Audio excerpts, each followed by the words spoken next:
Of Savannah's famous squares, there are few more notable than the one found at Bull and McDonough Streets. This is Chippewa Square.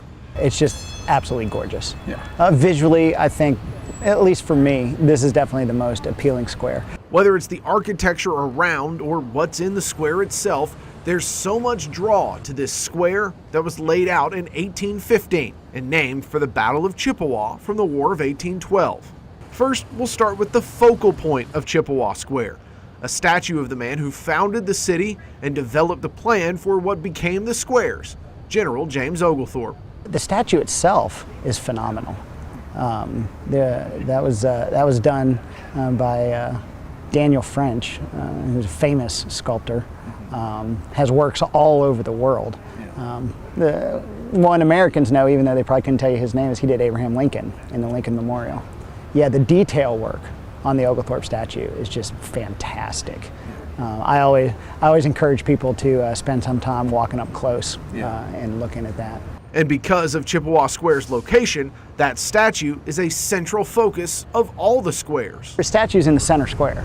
Yeah. There's 5 rows. He's on the 3rd and is down Bull Street, down the center northwest. So he's the center statue in the city, which I think is pretty fitting. On the northeast corner of Chippewa Square, you'll find another icon of Savannah history, the Savannah Theater. Which is the oldest continually operating theater in the country. Of course, there was no Civil War battles fought in Savannah, and so this theater was able to keep putting on stage shows through all of that. Not only does it stand out historically, it just sticks out, literally. You're walking around this Savannah and you're looking at all this, late 1700s, 1800s stuff, and all of a sudden you're like, what is the 1950s doing here? The original theater opened in 1818, but burned down in 1948 when it was rebuilt to its current presentation. But perhaps the most famous part of Chippewa Square isn't even on the square anymore. As a company giving tours, we've got a kind of an unofficial side game that we play. How long are people in the car before they ask where the Forrest Gump bench is? Yep, Chippewa Square is where Forrest Gump sat with his box of chocolates in the 1994 film Forrest Gump. The location where Forrest sat on the bench waiting for the bus telling his stories is still among the most visited spots in all of Savannah. But the bench he sat on isn't actually there. So where is it? It is definitely our most popular attraction.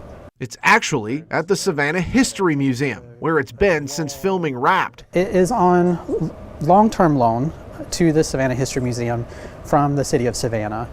Paramount Pictures gifted the bench to the city of Savannah. Here is where thousands of visitors every year get their selfies and revisit one of the most beloved films of all time. I think it goes to show the impact of Forrest Gump as a film in 1994 and has clearly, almost 30 years later, a lasting cultural impact, and it's probably the most identifiable prop used in the film. With Georgia's founder keeping a close watch and nearly 200 years of history and culture entrenched in it, there aren't many places like Chippewa Square. It's one of those that if people kind of in their mind picture Savannah, it's Chippewa Square.